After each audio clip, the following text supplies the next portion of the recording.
کا اعلیٰ معیار نہیں بیان کیا جا رہا بلکہ اس کا کم سے کم معیار بیان کیا جا رہا.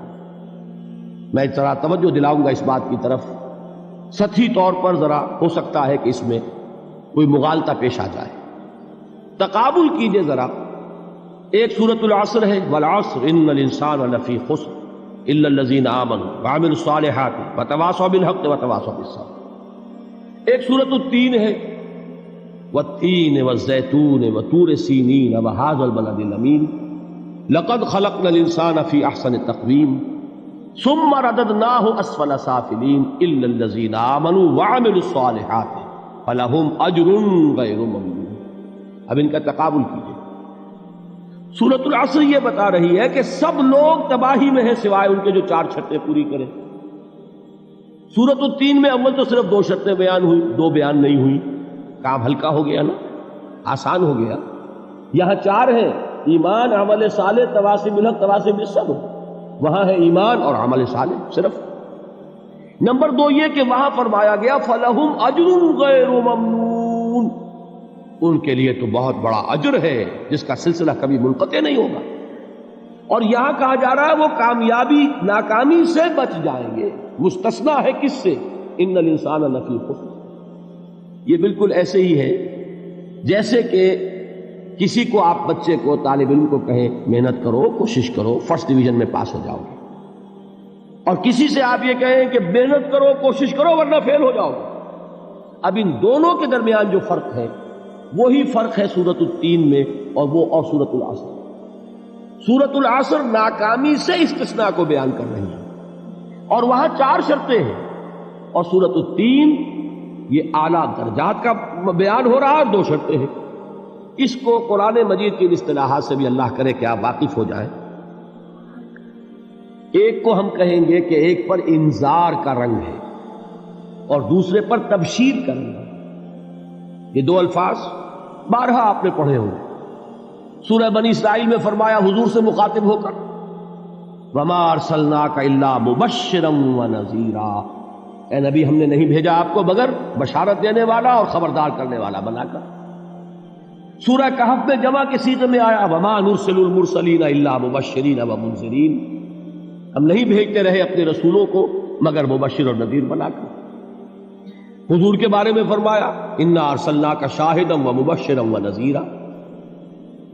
جمع کے صیغے میں سورہ نساء میں فرمایا رُسُلًا مُبَشِّرِينَ وَمُنذِرِينَ لِئَلَّا يَكُونَ لِلنَّاسِ عَلَى اللَّهِ حُجَّةٌ بَعْدَ الرُّسُلِ وَكَانَ اللَّهُ عَزِيزًا حَكِيمًا.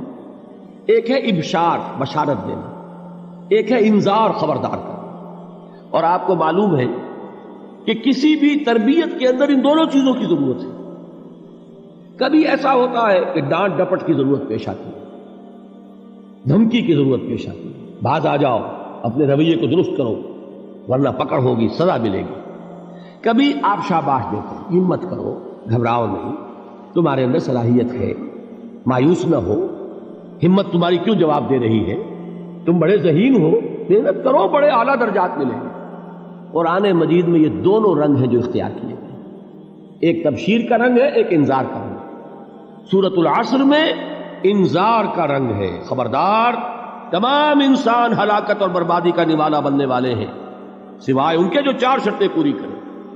الا الذین آمنوا وعملوا الصالحات وتواصوا بالحق وتواصوا بالصبر. تو معلوم یہ ہوا کہ یہ کامیابی کے جو منیمم پری ریکویزٹس ہیں.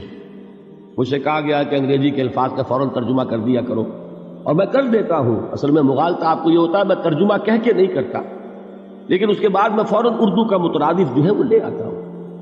لیکن میں یہ اس لیے استعمال کرتا ہوں انگریزی اصطلاحات، جیسا کہ میں نے عرض کیا تھا کہ میرے اصل مخاطب ہیں جدید تعلیم یافتہ لوگ، اور جدید تعلیم یافتہ لوگوں کے کمیونیکیشن جو ہے، ابلاغ، وہ ان انگریزی اصطلاحات کے ذریعے سے زیادہ بہتر اور صحیح تر ہوتا ہے. ورنہ وہ بات سمجھیں گے نہیں، اسی لفظ ابلاغ کو وہ نہیں سمجھیں گے اور کمیونیکیشن کو سمجھ لیں گے.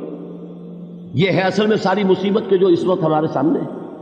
اس لیے یہ الفاظ ہم استعمال کرتے ہیں. تو میں یہ کیا عرض کر رہا تھا کہ در حقیقت ان الانسان لفی خسر الا الذین آمنوا وعملوا الصالحات وتواصوا بالحق وتواصوا بالصبر. یہ منیمم پری ریکویزٹس ہیں کم سے کم لوازم ہے نجات کے، ان سے کم تر پر نجات کا کوئی سوال نہیں، اس لیے کہ قسم کھا کر اللہ فرما رہا ہے، زمانے کی قسم ہے، تمام انسان خسارے میں ہے سوائے ان کے جو 4 شرطیں پوری کریں۔ تو تیسری چیز ذہن میں یہ رکھیے، یہ چاروں شرطیں لازم ہیں، یہ بہت اہم نکتہ ہے۔ ابھی ہم نے کسی لفظ کی گہرائی میں اتر کر نہیں دیکھا ہے، ابھی تو ہم سرسری طور پر تذکر بالقرآن کے مرحلے میں ہیں۔ پہلی بات کیا معلوم ہوئی؟ اس میں کامیابی اور ناکامی کا ایک معیار سامنے آیا، ٹھیک۔ نمبر 2، یہ کامیابی کے کم سے کم شرائط کا بیان ہے، منیمم ریکوائرمنٹس۔ میں نے ایک مرتبہ ایچسن کالج لاہور میں جب تقریر کی سورۃ العصر پر، تو طلباء کے ذہن کی مناسبت کے اعتبار سے کہا کہ بھائی یہ فرسٹ ڈویژن کا بیان نہیں ہے، یہ تھرڈ ڈویژن میں کامیابی کا بیان ہے، اس سے کم تر پر فیلیور ہے، اس لیے کہ فرمایا گیا والعصر ان الانسان لفی خسر الا الذین آمنوا وعملوا الصالحات وتواصوا بالحق وتواصوا بالصبر۔ اسی کو میں نے اس وقت آپ کے سامنے رکھا کہ اس پر انذار کا رنگ ہے، خبردار کرنے کا انداز ہے، زجر کا، ڈانٹ ڈپٹ کا انداز ہے کہ اگر کامیابی چاہتے ہو تو یہ 4 شرطیں پوری کرنی ہیں۔ اب تیسری بات جو عرض کر رہا ہوں یہ اہم ترین ہے کہ یہ چاروں شرطیں لازم ہیں۔ اگر اللہ تعالیٰ نے کامیابی کے لیے 4 شرطیں بیان کی ہوں تو سوچئے، کیا مجھے یہ اختیار ہے کہ ان میں سے 1 کم کر دوں، 2 کم کر دوں، 3 کم کر دوں؟ کس کو اختیار ہے؟ اللہ کے بیان کردہ کسی چیز میں اختیار۔ یہ تو حضور سے کہا گیا تھا، سورہ یونس میں ہے، مطالبہ کیا مطالبہ کرنے والوں نے، ایت بقرآن غیر ھذا وبدل ہو، اے محمد صلی اللہ علیہ وسلم یہ قرآن بہت ریجڈ ہے، بہت سخت ہے، ان کمپرومائزنگ ہے، یہ کہیں بھی کوئی رو رعایت کرنے کو تیار نہیں ہے، تو ہمارا اور آپ کا معاملہ نہیں ہو سکتا اس قرآن پر، اس قرآن میں کچھ ترمیم کیجئے یا کوئی اور قرآن لائیے۔ تو حضور سے کیا کہلوایا گیا؟ قل ما یکون لی ان ابدلہ من تلقاء نفسی ان اتبع الا ما یوحی الی۔ اے نبی ان سے کہہ دیجئے میرے لیے ہرگز ممکن نہیں ہے کہ میں اس قرآن میں اپنے جی سے کوئی ترمیم کر دوں، کوئی تبدیلی کر دوں، میں تو خود پابند ہوں اس کا جو مجھ پر وحی کیا جا رہا ہے، سب سے پہلے میں خود اس پر عمل کرنے والا ہوں، میں خود اس کا پابند ہوں۔ تو غور کیجئے، قرآن بیان کر رہا ہے کہ 4 شرطیں ہیں نجات کی، اور آپ کے دل میں یہ بات بٹھا دی گئی ہے کہ صرف کلمہ گو ہونا نجات کے لیے کافی ہے، صرف ایمان سے نجات ہو جائے گی۔ یہ بات جو ہے ذہن میں رکھیے، ایک نجات وہ ہے جو ہزار برس تک جہنم میں کوئلہ بننے کے بعد نجات ہو، میں اس نجات کی بات نہیں کرتا، وہ نجات تو ملے گی یقیناً۔ جس شخص کے دل میں رائی کے دانے کے برابر بھی ایمان ہوگا، وہ اپنے اعمال کی، اپنے کرتوتوں کی سزا بھگت کر بالآخر جنت کے اندر داخل کیا جائے گا، جہنم سے نکالا جائے گا، اور نکالا جائے گا تو اس وقت حال کیا ہوگا؟ جیسے جلا ہوا کوئلہ، اس کے سوا کچھ نہیں۔ حدیث میں اس کی شرح آئی ہے۔ لیکن یہ نجات نہیں، نجات وہ کہ جو اللہ تعالیٰ میدان حشر ہی میں ہماری مغفرت کا اعلان فرمائے، اللہ تعالیٰ اول وہلے میں ہمیں جنت میں داخل فرمائے، اس نجات کی بات کر رہا ہوں۔ وہ نجات جان لیجئے محض کلمہ گو ہونے کی بدولت نہیں ملے گی، اس نجات کے لیے شرط اول ایمان، شرط 2 عمل صالح، شرط ثالث تواصی بالحق، اور چوتھی شرط تواصی بالصبر۔ یہ قرآن کا بیان ہے، یہ کسی انسان کا کلام نہیں ہے۔